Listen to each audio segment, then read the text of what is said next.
The Winnipeg Comedy Festival proudly presents Truth to Power. Now please welcome your host, Michael Greyeyes. Thank you very much. Kanse, ekwa buju. Hello and welcome. My name is Michael Greyeyes and I'm thrilled to be your host. Tonight's show is called Truth to Power. You know, when I was asked, would you like to host a show called Truth to Power? I said, absolutely. I'd love to stick it to the man. And they said, did we mention it's a comedy show? I said, yeah. But I still get to speak truth to power, right? And they said, only if it's funny. Okay, here's a joke. Knock, knock. Who's there? Sir John A. MacDonald. That's the dream. Sir John A. MacDonald who?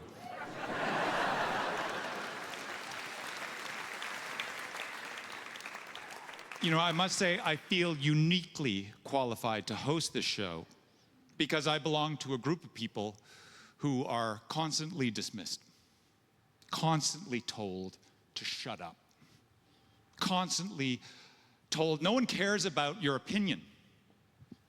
Actors. It's hurtful.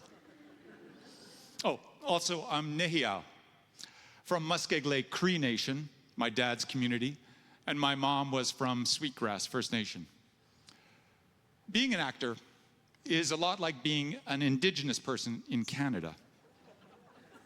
You're expected to show up to work with a smile on your face, stick to the script or whatever polite narrative they're spinning.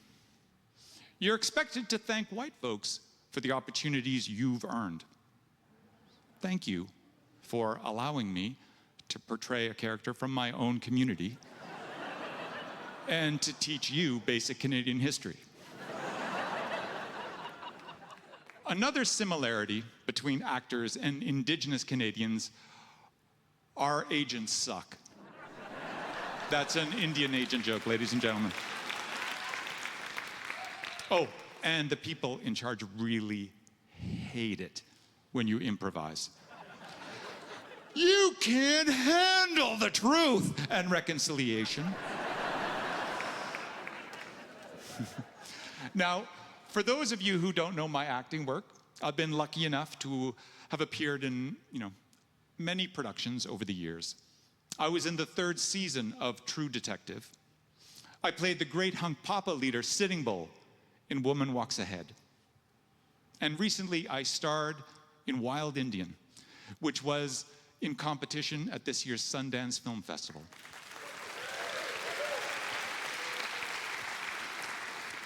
Currently, I play Terry Thomas on the Peacock sitcom Rutherford Falls. Terry is a casino operator who embraces capitalism as a means of providing for his people and future generations. And I know some people think of Indigenous-run casinos as reverse colonialism, but I disagree. I mean, sure, we are methodically taking back all the resources you stole from us over the years. But at least all the drinks we serve you contain potable water.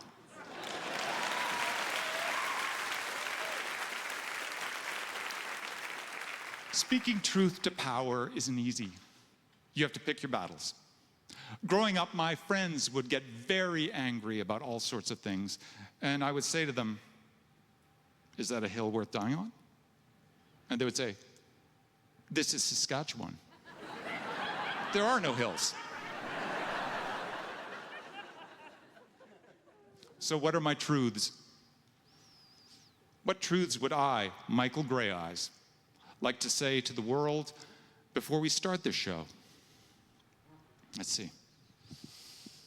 I believe clean drinking water is a human right.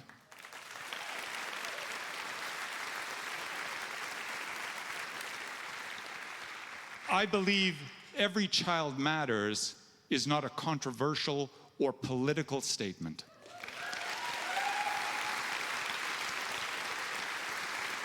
I believe you shouldn't ask my people to just get over 400 years worth of transgenerational colonial trauma if you're someone who's ready to start a civil war over Don Cherry being fired.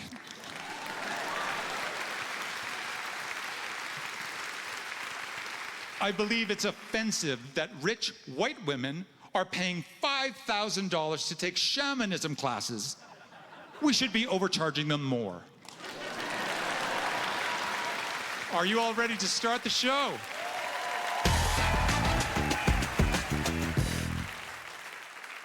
This comedian has lived in countries all over the world, but chose to make Canada his forever home. Something he likes to remind Canada whenever it cries about being adopted. Please welcome Danish Anwar.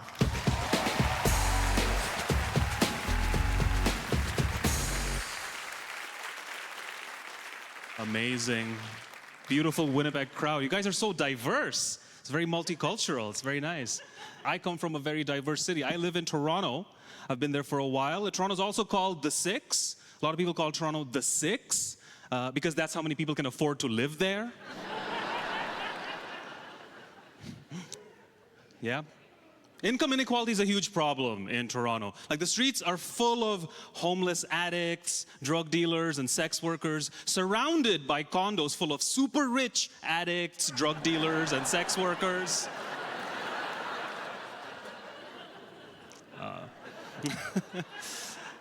Yeah, but I've been here for a while, 17 years. Prior to Canada, I lived for a while in Bangladesh and India. I'm half Indian, half Bengali. Where are my South Asians at? Make some noise.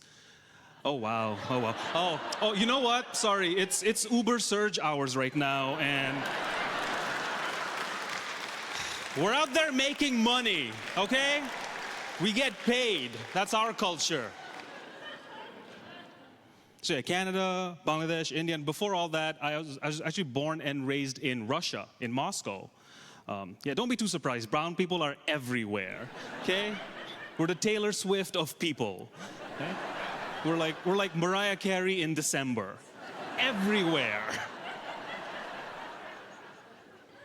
Yeah, I mean, it's been a trip, because having lived everywhere else, and when I came here, I had a very surprising culture shock, because internationally, Canada has a very specific reputation. People are like, Canada is like a nicer version of America. You know, Canada's like America with healthcare, America without guns. And when I got here, I realized it's not even close. In fact, America is not even the right country to compare with, because Canada is a giant winter wasteland, okay, full of high-functioning alcoholics, obsessed with hockey, okay? Yes, exactly. Canada is Russia with gay rights. Yeah. I mean, there are a lot of great things about Canada. One of the main reasons people come here is healthcare. We have universal healthcare, right? Universal healthcare, except for your teeth and eyes and medication. It's like the adult version of batteries not included. You know? Another reason people come here, surprise, surprise, is weed. Marijuana is legal in Canada. That's why, and yeah, exactly. And you know what? It's not even like fully legal. It's a little weird little loophole where it's legal to smoke, but not exactly legal to sell. If you want to sell weed, you need a very expensive license. There's all kinds of hoops you got to jump through. At least $1 million to open a dispensary, minimum, to sell weed. Okay, it grows anywhere, weed, and you got to have $1 million. I'll have to be a coke dealer first.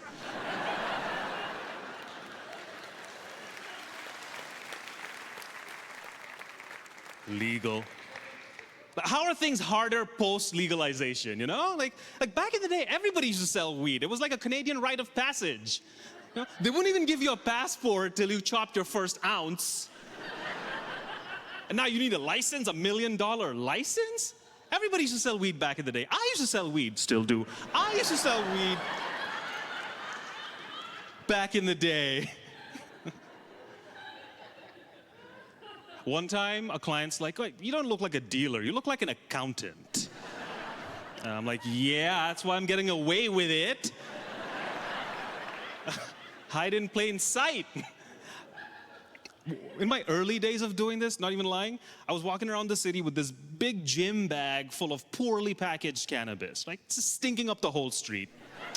These two bike cops go past me, sniff the air, and immediately tackle the white guy next to me. Sorry, Kyle, I don't know where he's at, but the reason I got good at hiding it from law enforcement is I had to hide it from my mom first, okay?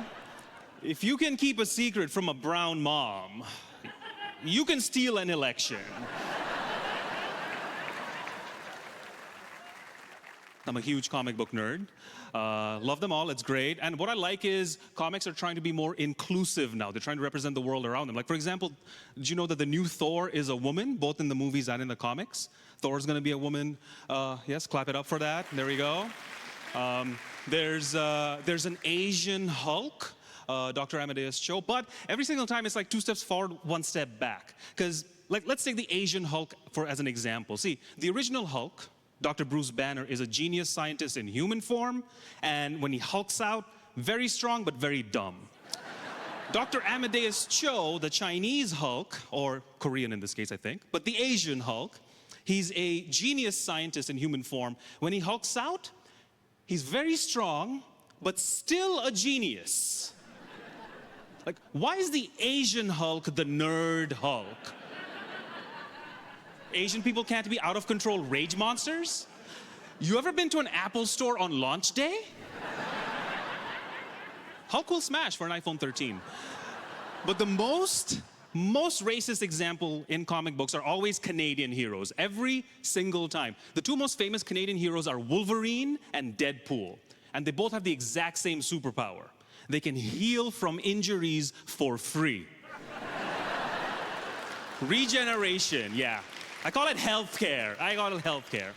Anyway, thank you guys for listening. That's my time. Give it up for the rest of the show.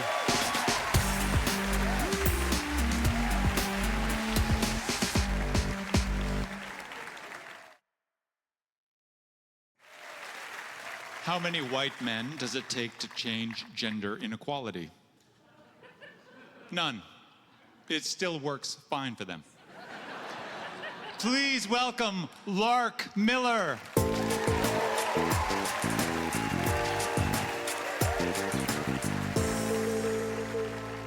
Thank you, Winnipeg. I'm really happy to be here. I get to perform at so many different places as a stand-up comedian. I recently got to perform at my very first bachelor party. Actually, that's not true. It was my first time performing stand-up at a bachelor party. I have no idea how that happened.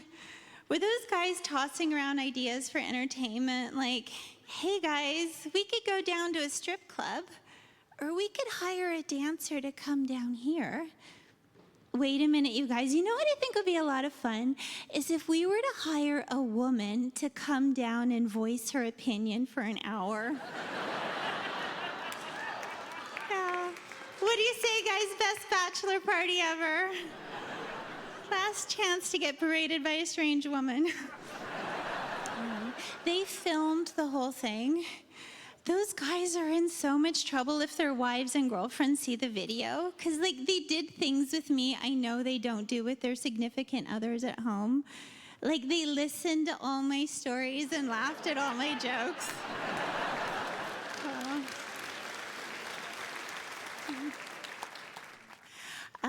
I'm single. I was on a date. I thought it was going really well until he told me that he believes that the world is flat. He's a flat earther. He still believes it's round, but just like a pizza round. So I asked him, like, if the world is flat, how come we don't just fall off of it? He's like, that's a really good question. The reason we don't fall off of the flat earth is because there's a wall of ice around the flat earth that holds everything in. And that's why we really need to fight global warming. like, you believe in global warming, but you don't believe in globes?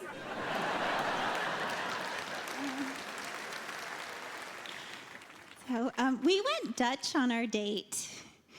If you guys don't know what that means, what it means when you go Dutch is when you go for your purse, he lets you. Like, I was kind of okay with it until we left the restaurant, and a homeless man came up to my date and he asked him for some money for food. My date handed him a 20. My sandwich was only $14. He bought dinner for another man while he was on a date with me. And then he tried to talk me into going back to his place. It's getting kind of late. I just said, no, I think I'm gonna go home. But you know who does need a place to stay tonight?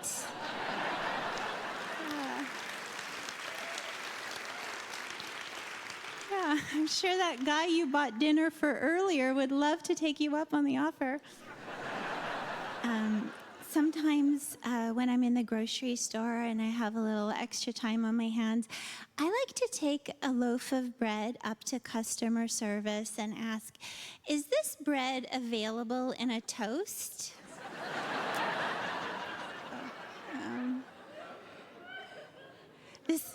This woman came up to me after a show. She was pretty upset. She accused me of telling dumb blonde jokes.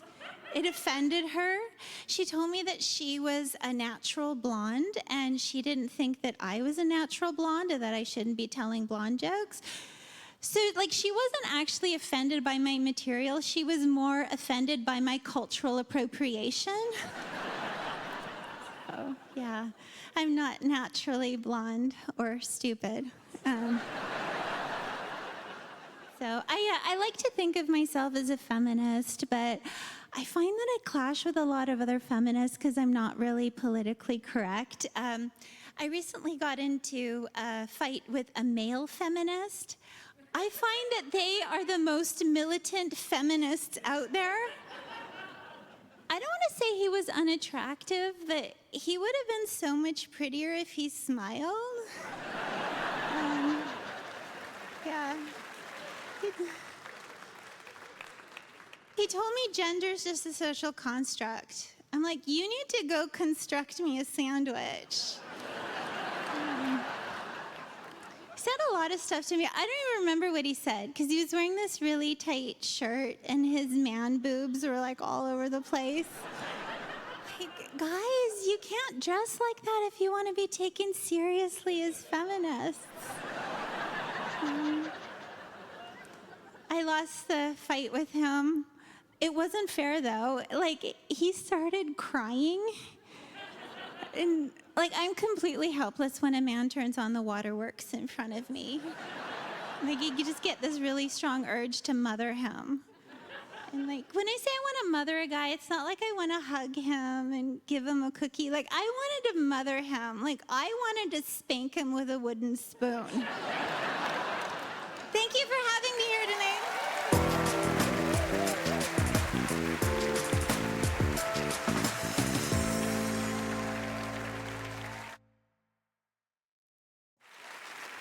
This Toronto-born performer is now one of the most sought-after comics and TV writers in the UK. Think of it as reverse colonialism. England sent white men here to take all the land, and we sent a woman of color back there to take all the comedy jobs. Give it up for Erika Ehler.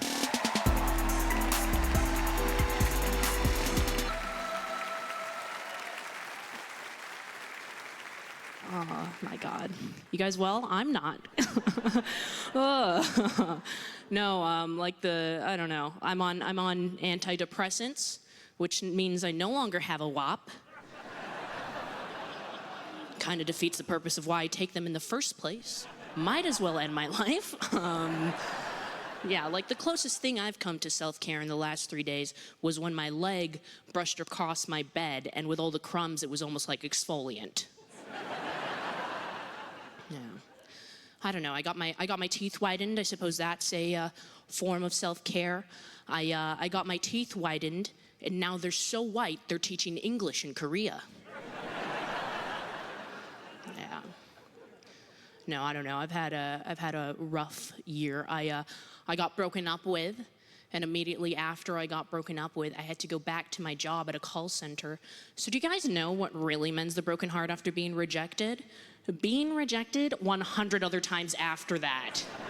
Yeah. I was dating a vegan environmentalist. Yeah. It was a white guy. In fact, whatever you were picturing in your head, that's what he looked like. Yeah. One point of contention in the relationship that we had was my opinion on climate change. My opinion on climate change is the same as my opinion on my stretch marks. It's too late. There's nothing we can do to fix it. We have to learn how to live with it and learn to love it. Isn't that right, ladies? We also got into a fight about lab-grown meat.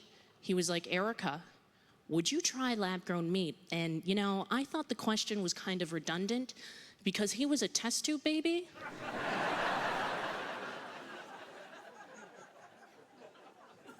Yeah, I've already tried lab-grown meat. I went out on this date with this one guy, and we were just having lunch, and he just goes, you know, Erika, did you know that Pornhub is on Twitter? And I was like, oh, I didn't know that we had run out of things to talk about. Yeah.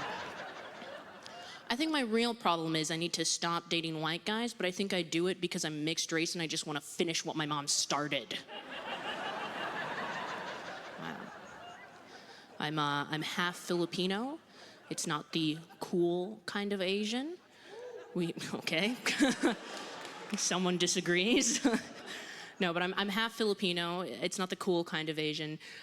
We've never hosted the Olympics, and we don't make cartoons you can touch yourself to. Yeah. Sometimes I wish I was fully Asian, though, just so I could truly be a white man's consolation prize. All right, guys, relax, all right? My mom was one. Yeah. I think they should have nicknamed my mom's vagina Queen's University, just based on the amount of white men that have been accepted in there. Yeah. Now, I don't know if you guys are comedy fans or what, but that last joke, that's what we in the biz call a crowd pleaser. Yeah. No, I don't know. I feel like you guys think like I'm all bad news or something. I'll tell you something a bit light, something I'm kind of proud of myself for doing. I recently lost 50 pounds. Yeah, sure. I lost 50 pounds. I told my father this, and he was like, Erika, did you do it for love? I was like, what? Right? And I thought, what a ridiculous question. I was like, no, Dad, I did it so I could have sex with the lights on. Yeah. I don't know. I've had a lot of like ill-fated lovers. I lost my virginity to another biracial person, which is kind of cool because for 20 minutes we made a full white. Yeah. For 20 minutes we were free of prejudice, or full of it. I'm not really sure which one it was. Yeah. It was crazy. When we climaxed, we both just yelled out, "Blue Lives Matter!" It was just so white, guys. Right. You guys have been lovely. I've been Erika Ehler. Thank you so much.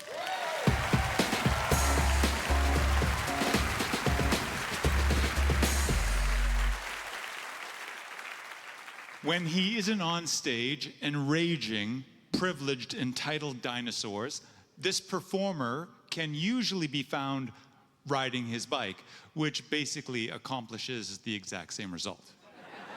Please welcome Dion Owen.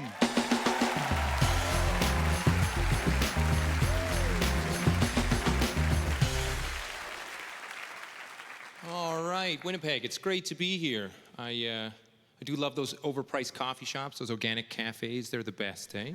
I was at one the other day. There was a book on the wall. It's called The Alternatives to Capitalism. And it was for sale for $40. So I stole it. Thank you. And under capitalism, I don't know what's going on. You guys still think we should get sick days off of work? You guys still think we should get sick days off of work? I don't. No, I don't. Think we should get health days, right? Just at any point, phone up the boss, say, hey, buddy, feel amazing. I'm not coming in today, right? Gonna go try to make out with a stranger in the park. That's right. That's a better world, baby. And it's hard to, you get a lot of the pressures of social media, trying to look fit, look cool. I wanted to do it, so I was gonna try that diet called intermittent fasting, right? Turns out I was already doing it. I just called it being poor. So, very popular in the third world. It's hard. You try to do stuff to make yourself feel better. I went to buy some beer because I was sad. I was gonna buy some beer. It would help, right? But on the box of beer, this is what it said. It said, made from domestic and imported ingredients. That's all of them. That's all matter in the conceivable universe. I don't know what else you're gonna throw in there, right? So I went with another trusty one. I went to get some pierogies, delicious pierogies, right? They're heavy, they have a little nap after. Maybe you'll feel better after, right? But I went and got my trusty bag of pierogies, and what it said on the bag, it said, now made with real potatoes. Now? And potatoes? What's cheaper than potatoes, right? Just put on there now with not sand, right? Be a better world. And it can be hard. We all get sad, right? Especially in the winter. Winnipeg, you probably know it better than anyone. Those winters are tough, eh? Right up, try to open up the blind one morning.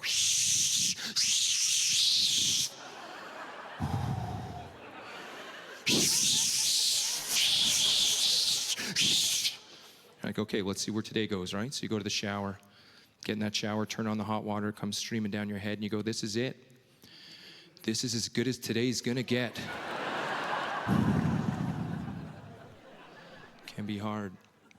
And it is cool being Canadian. We kind of think we're great, right? And other than all the atrocities we commit to both the people and the land we live in, other than that, we're great. And I don't know what's gonna work, right? We can't look to the police for help. We know those guys are corrupt. I've had a few run-ins with them. And some of my favorite police are the police of Montreal. If you're a Montreal police officer, there's two requirements to be a Montreal police officer. You have to look sexy, but also incompetent. That's the only requirement. And I had an illegal party, okay? So the cops came by, and I thought I was gonna get in trouble, but this is straight up what happened. They just came by, they knocked. Eki, we heard you had a bit of a party here tonight. Is that the case? I was like, yeah, Jean-François, we had a little party. And he's like, okay, we heard reports of gunshots. Do you guys have any guns? I was like, nope. No guns. And he went, okay, have a good night. And then he just left. No follow-up questions, no investigation. We couldn't have CSI Montreal. This would never work. Doesn't make any sense. My other run-in with them was in the winter, because I bike all the time. I bike in the winter. I blew through a red light, because again, I'm biking. And the police caught me, right? And they said, hey man, that's a feu rouge, that's a red light. We have to give you a ticket. And in my defense, I said, I'm biking in winter in Montreal. My life is hard enough. And they went, okay, go ahead. Go ahead. That's good defense. Now, you may realize most of my interactions with police have been fairly positive, and it's because whenever I interact with the police, I have a few key strategies I implement. I'll share them with you tonight. You can try them. Maybe they'll work for you, okay? Strategy number one is be white. That's the whole list. That's it. Thank you. That's all you got to do, baby. I had another funny run-in with the law. It was at the Edinburgh Fringe Festival. It's a wonderful festival. It's the biggest arts festival on the planet. City's packed. Police are very tired, okay? Me and a friend are drunk. We're biking the wrong way up a one-way street. Police officer puts his hand outside of the cop car window, and my buddy just high-fived him. One of the greatest things I have ever seen. And I asked my friend, I said, man, what gave you the cojones to high-five a police officer? You guys know what he said? He said, man, I'm fat. I was biking up a hill. I just thought he was encouraging me. So, unfortunately, my friend is Lebanese. He didn't implement strategy number one, so he was prosecuted to the full extent of the law. Guys, that's my time. My name's Dion Owen. Thank you so much. You're wonderful. Good night.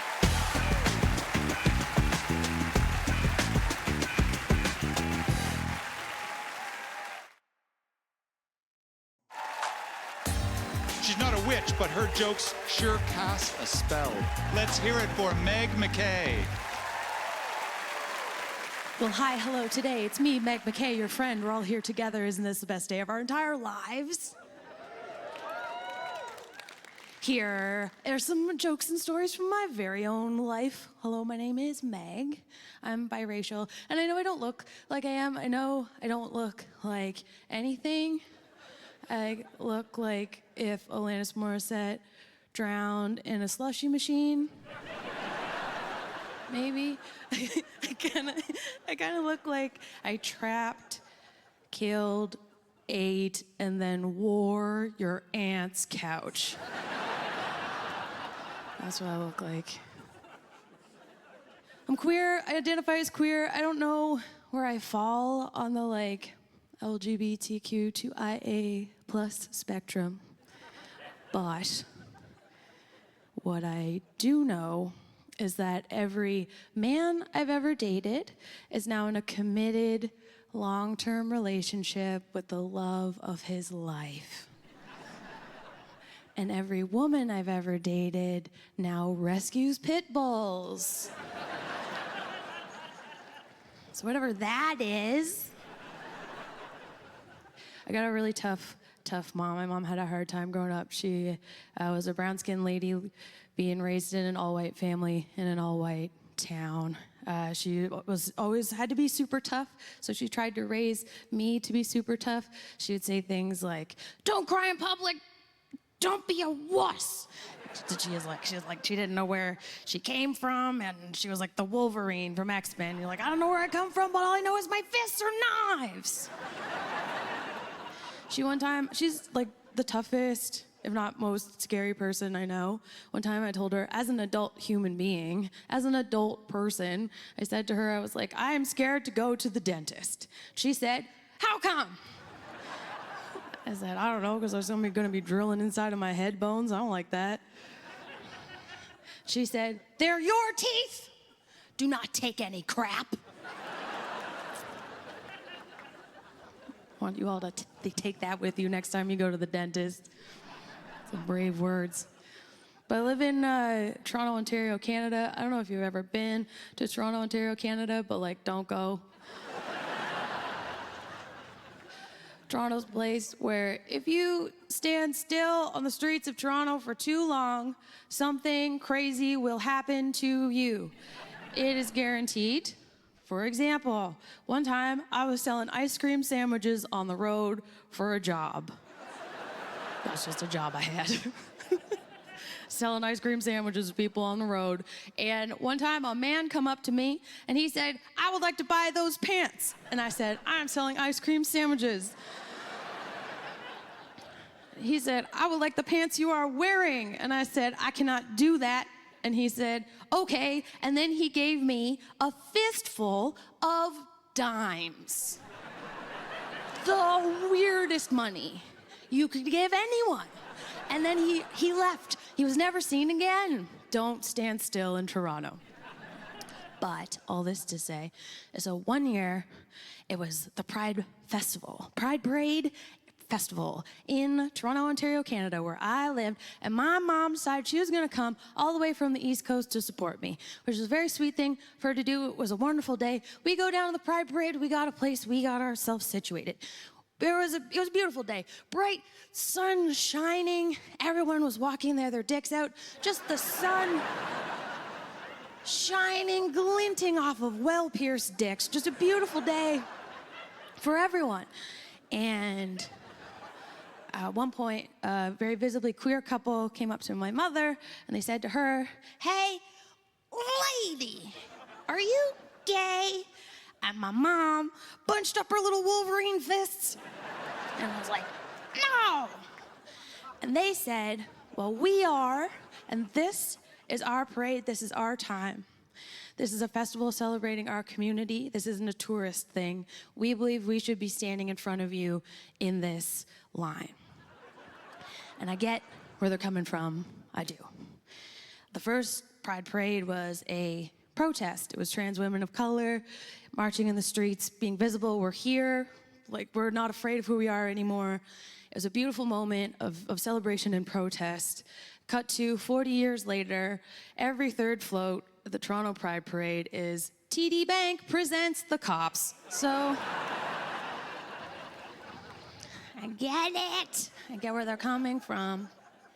But my mom stood her ground. She looked at them in the face. She said, I'm not moving. I'm tired. I am old. My knees hurt. And I'm just here to support my queer-ass kid. And I thought that was so beautiful that I started to cry. Then my mom whipped around like a screen door, just smacked me right in the mouth. Don't cry in public. I did not raise a wuss. Anyway, that's my time. My name is Meg MacKay. Thank you so much.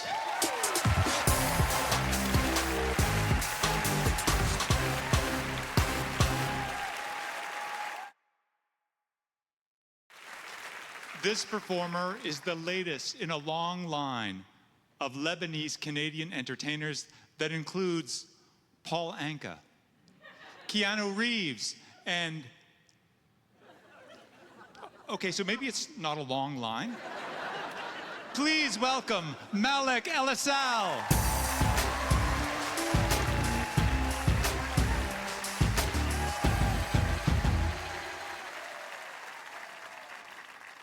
Hi guys, my name is Malik. I'm an Arab.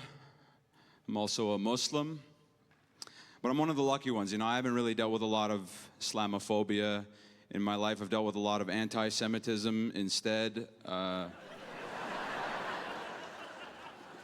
Just because people just think I'm Jewish all the time. Like I've had it. I've had guys walk past me. I can hear them go, Jews. And I just have to take that because I can't be like, tell me about it, you know? I just have to sit there and be like, oy vey, ooh. So much hostility, ooh. Even other Arabs don't know that I'm Arab. Like when I go to a shawarma restaurant, I have to like really roll my R's to try to get a discount. I'm in there like, can I get a chicken shawarma?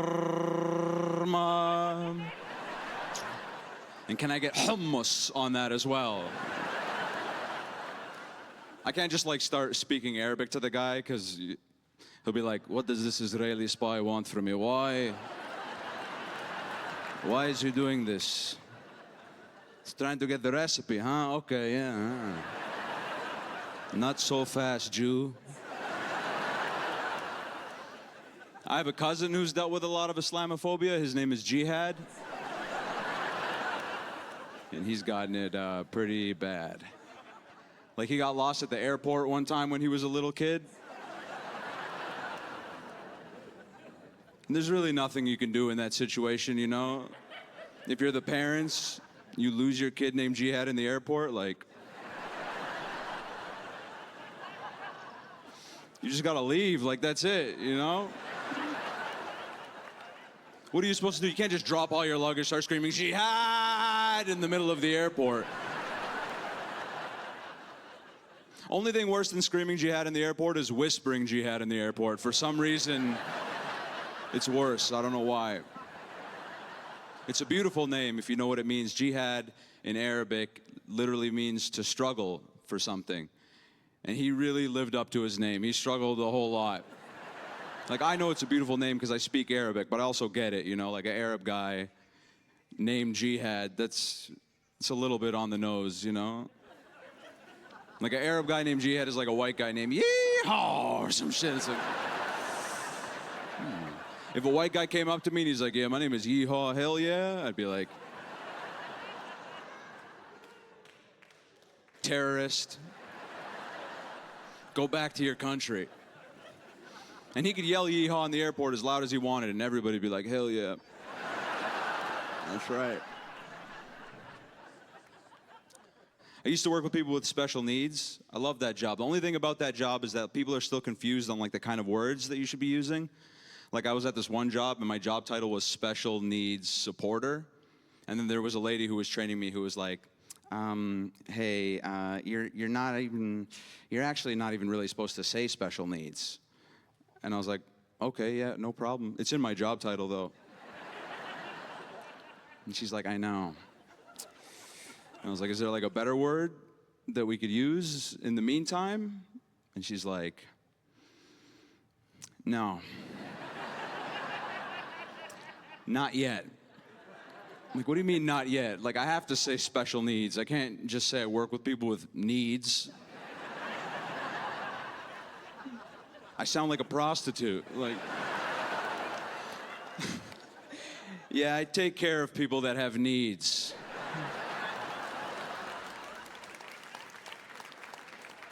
I was like, can I say disability? Is that any better? She's like, ooh, that's worse. I was like, I can't say I work with people with abilities, you know? That sounds like we're the X-Men or something, you know? But I tried it. I was like, okay, I'm gonna try to look at things like their abilities instead of disabilities. As soon as I did that, it opened my eyes. I started seeing things that I wasn't seeing before. Like one time I was in the mall with this kid who has autism, and his mom would give me his money at the beginning of the day because it was for food. And if he had it, he would just go to Spencer's Gifts and ball out, you know? So I had to hold on to his money. I took my eyes off him for 1 second. He went to the bathroom, he came back, he just had these nuggets in his hand, like he just had a big box of chicken nuggets with him. And I was like, bro, where did you get those nuggets from? And he's like, what do you mean? I'm like, I mean, like, I have your money in my pocket. Like, you couldn't have bought those nuggets, so where did you get the nuggets from? And he's like, I just went up to Dairy Queen and I acted like I have more autism than I do.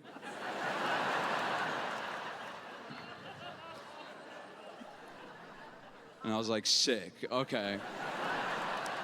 You should always do that. That's amazing. He can do that, I can't. That's an ability that he has.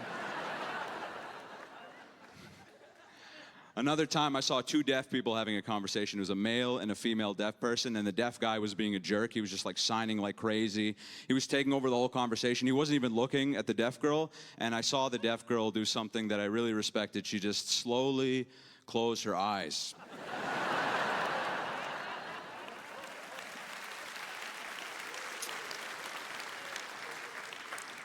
And I was like, that's an ability right there. That's amazing. I can't do that. If I'm trapped in a bad conversation, the only way out, the only thing that's worked for me is if I slowly whisper, jihad, and it's over. Thank you guys very much.